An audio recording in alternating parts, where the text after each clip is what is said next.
श्री रामचंद्राय नमः। श्री रामदूताय नमः। श्री रामभद्राय नमः। नमो राघवाय। तो आज संवाद में मानस मकर संक्रांति की चर्चा करेंगे। आप सब जानते हैं कि 14 जनवरी को प्रत्येक वर्ष सामान्यतः कभी एक आध दिन आगे पीछे भी हो जाता है, मकर संक्रांति का शुभ पर्व मनाया जाता है। श्री रामचरितमानस जी में सभी बातों की चर्चा है और मकर संक्रांति का भी श्री मानस जी के आलोक में विशेष महत्व है। तो पहले मकर संक्रांति के बारे में हम जान लें।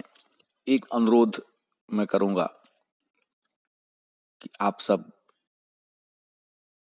अच्छा लगे संवाद को तो अधिक से अधिक इसको शेयर करें एवं लाइक करें, ताकि ये सनातन धर्म की व्यवस्थाएं श्री रामचरितमानस जी के आलोक में जो हम संवाद करते हैं वो अधिक से अधिक लोगों तक पहुंचे और व्यक्ति सुने। आज के जो नए युवा हैं, जो बच्चे हैं, तो यह एक मेरा छोटा सा विनम्र निवेदन है आप सभी से। तो मकर संक्रांति का जो अर्थ है, पहले तो यह पूरे भारत में, नेपाल में और विदेशों में भी अन्य अन्य नामों से मनाया जाता है।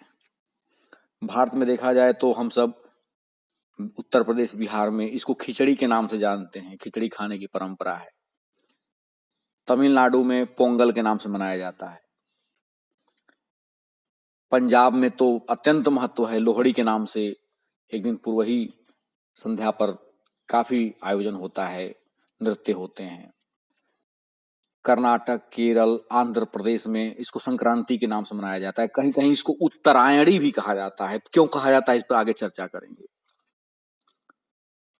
तो थाईलैंड में इसको सोंगकरन के नाम से, म्यांमार में भी मनाया जाता है। तो देश में, नेपाल में, विदेश में मकर संक्रांति की धूम है, मनाई जाती है।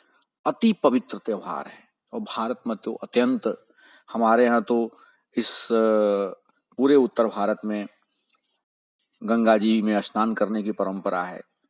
प्रयाग में भीड़ लगती है, गंगा सागर में लोग जाते हैं। जहां भी संगम है, अर्थात 2 नदियों का, 3 नदियों का जो मिलन है, संगम है प्रयाग में, इसलिए प्रयाग में अत्यंत भीड़ होती है। गंगा सागर में गंगा जी समुद्र से मिलती हैं, तो वहां पर स्नान करने की परंपरा है और दान देने की परंपरा है। ऐसा माना जाता है कि इस दिन दिया गया दान अनेकों गुणा अधिक फल प्रदान करता है। तो अनेक अनेक नामों से मकर संक्रांति को मनाया जाता है। यहाँ जो मकर है शब्द, तो मकर शब्द का अर्थ मकर राशि से है। आप सब जानते हैं कि 12 राशियां हैं, मेष से लेकर के मीन तक। और जैसे कि माना जाए कि एक पृथ्वी गोलाकार चक्र है, तो विज्ञान के दृष्टिकोण में तो पृथ्वी सूर्य की परिक्रमा करती है, परंतु ज्योतिषीय दृष्टिकोण से सूर्य पृथ्वी की परिक्रमा करता है, ऐसा माना जाता है। इसलिए कि जब हम पृथ्वी पर से खड़े होकर के सूर्य को देखते हैं तो मानो सूर्य चलायमान है और हम स्थिर हैं। तो इसलिए इस दृष्टिकोण से माना जाता है कि सूर्य पृथ्वी की परिक्रमा कर रहे हैं, सूर्यदेव। और इसके चारों तरफ एक आकाश में यदि हम गोलाकार पथ की कल्पना करें जिस पर वह भ्रमण करते हैं, तो उस गोलाकार पथ पर 360 अंश में 12 राशियां विराजमान हैं और एक एक राशि 30-30 अंश की होती है। तो उस 12 राशियों को जब वह परिक्रमा अपनी पूर्ण करते हैं तो इसको एक सौर वर्ष कहा जाता है। और इस एक सौर वर्ष का मान 365 दिन, 15 घटी और 30 पल और 22.5 विपल के लगभग होता है। तो इस 365 दिन को 66 दिन को पूरा करने में एक सौर वर्ष इसी को कहा जाता है। अर्थात कि एक राशि में सूर्यदेव लगभग 1 महीने रहते हैं, जो मेष से लेकर के मीन तक होती है। और क्रम के अनुसार मकर जो राशि है वह 10वीं राशि है। मेष, वृष, मिथुन, कर्क, सिंह, कन्या, तुला, वृश्चिक, धनु और उसके पश्चात मकर। जैसे वर्तमान में सूर्यदेव धनु राशि में प्रवेश किए हुए हैं, उनका जो संचरण है वह धनु राशि में है और 14 जनवरी को धनु राशि से मकर राशि में सूर्यदेव प्रवेश करते हैं। तो यह जो एक राशि से दूसरी राशि में उनका प्रवेश है, इसी को संक्रांति कहा जाता है। तो जिस राशि में सूर्यदेव प्रवेश करते हैं उसको उस राशि की संक्रांति कहा जाता है।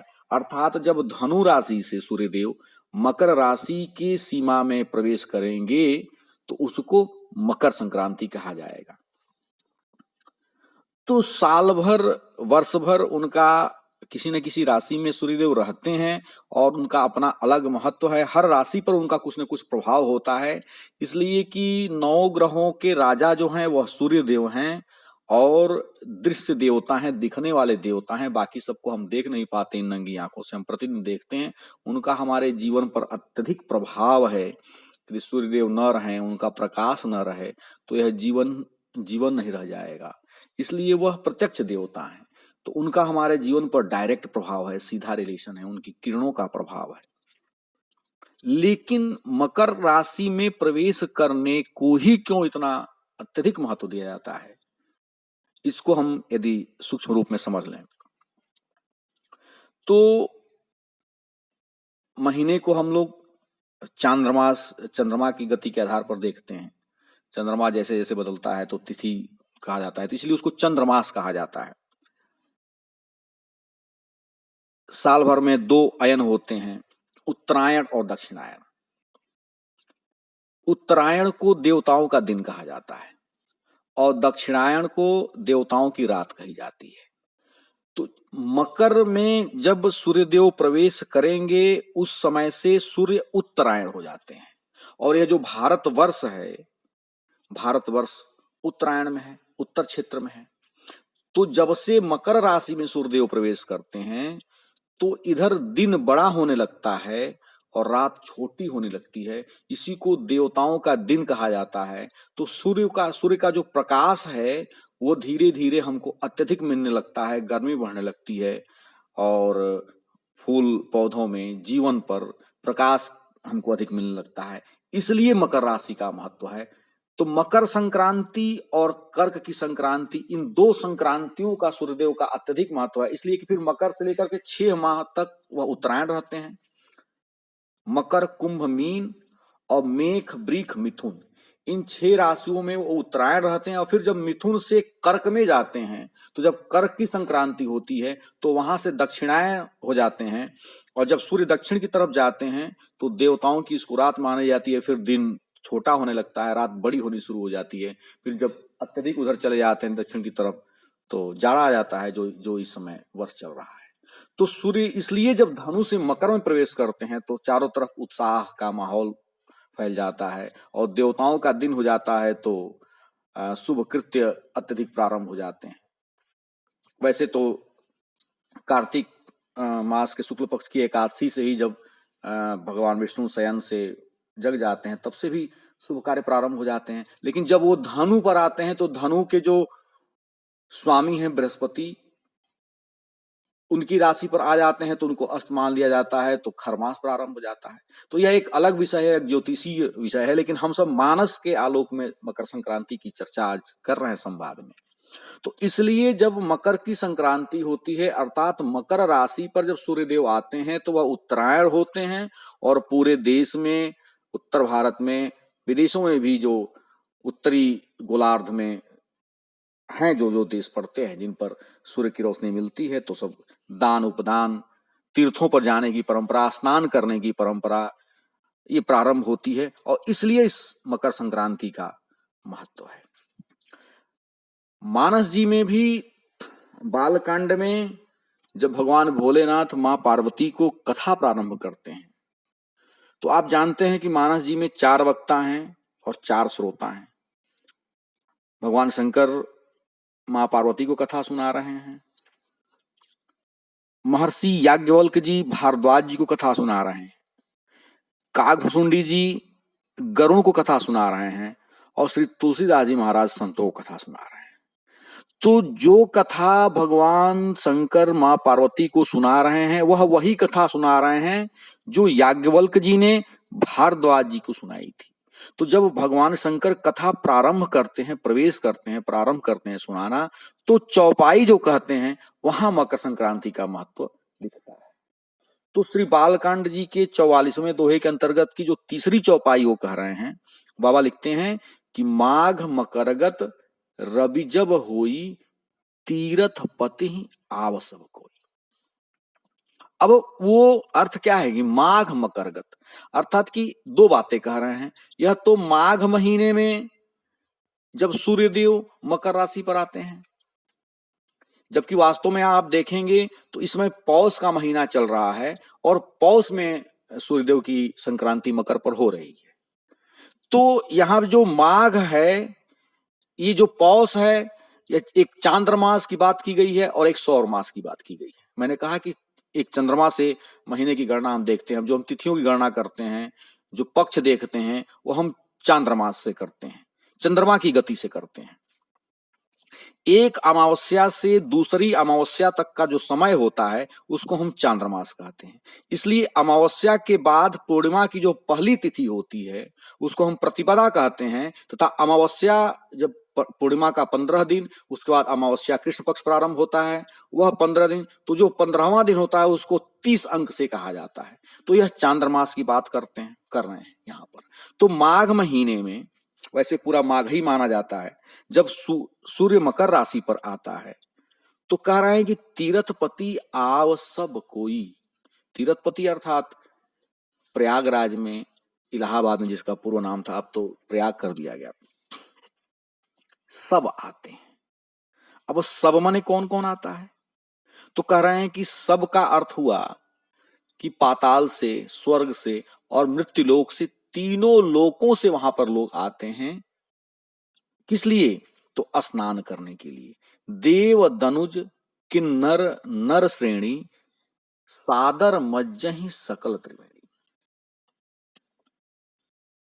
अब यहां पर कितना बड़ा गूढ़ अर्थ है कि देवता भी आते हैं।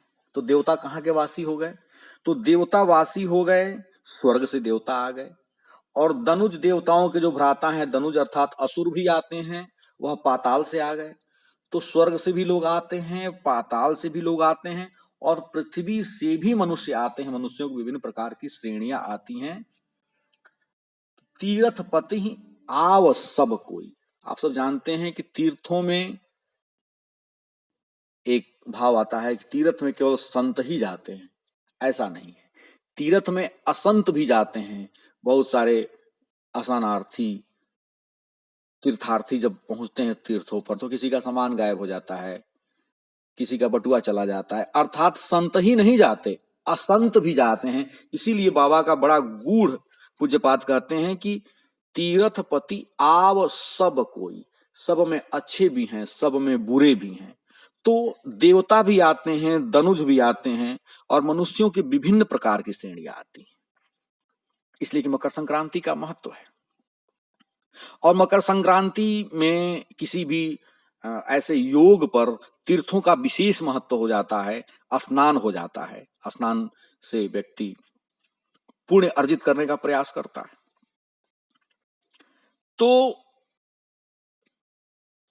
यह जो चांद्रमास है, यह पौष है, और माघ के पूर्णिमा तक विशेष स्नान का चलता है।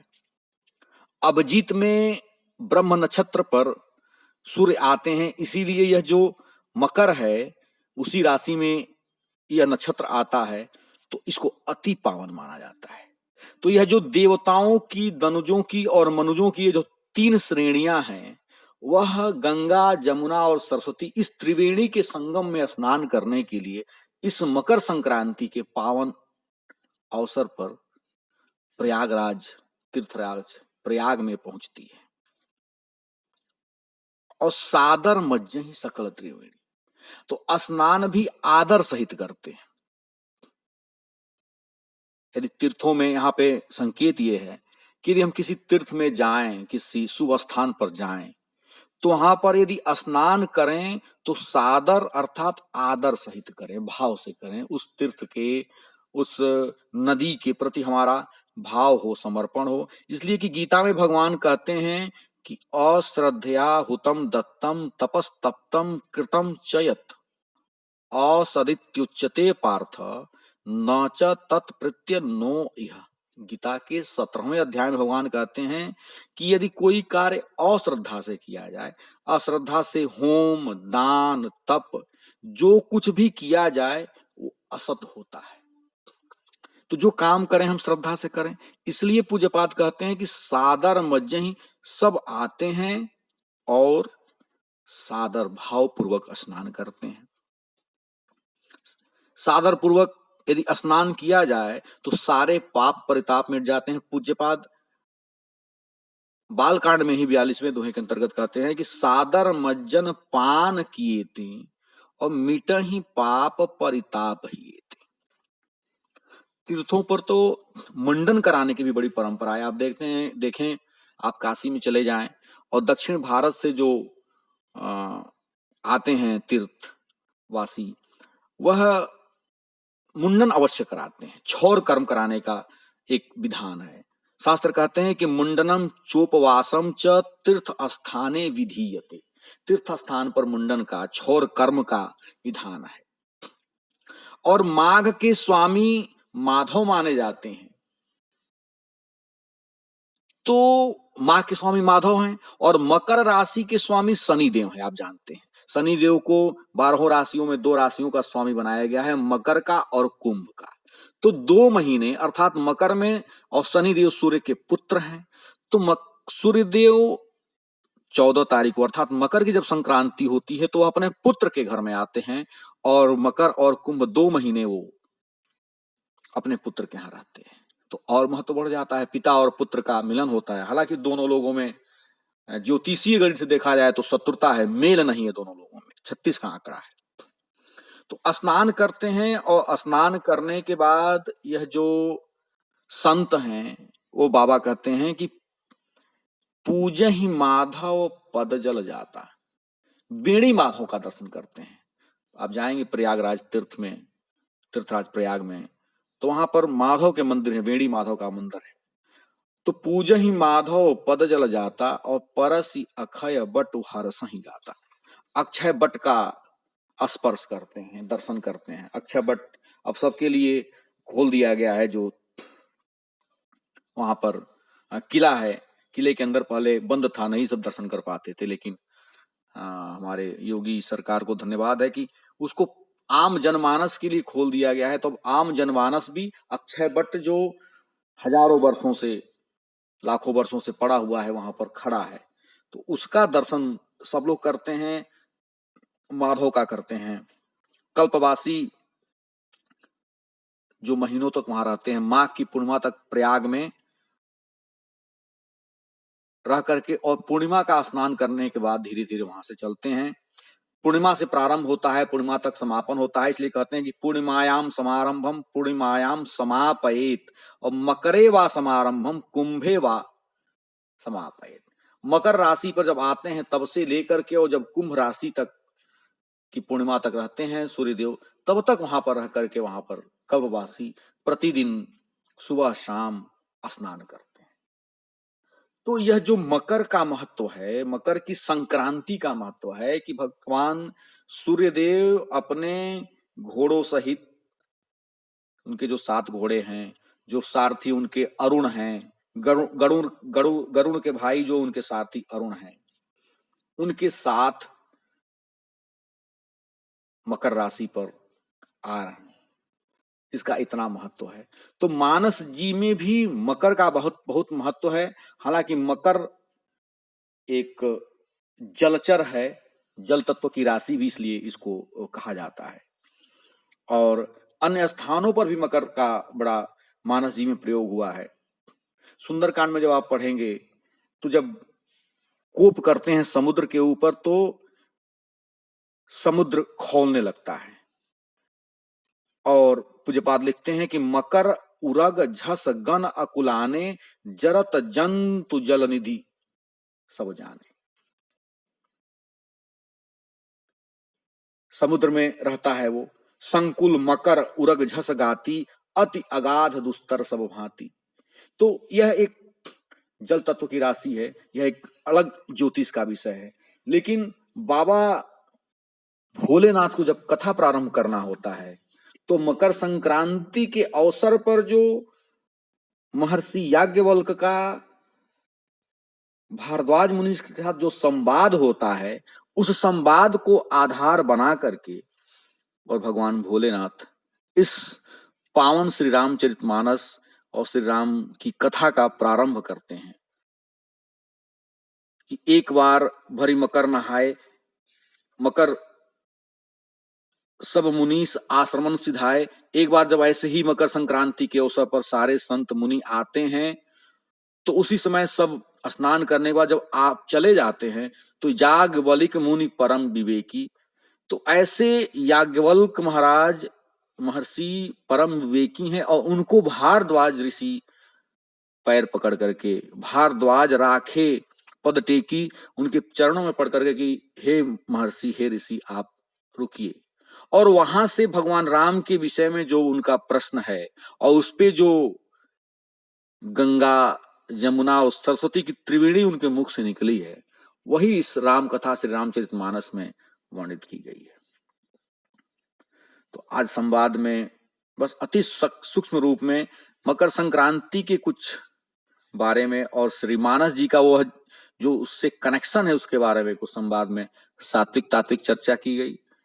आप सभी को अच्छा लगे तो इसे निश्चित रूप से अनुरोध है कि आप अधिक से अधिक शेयर करें अपने मित्रों में, व्हाट्सएप पे, फेसबुक पर। यही दक्षिणा होगी।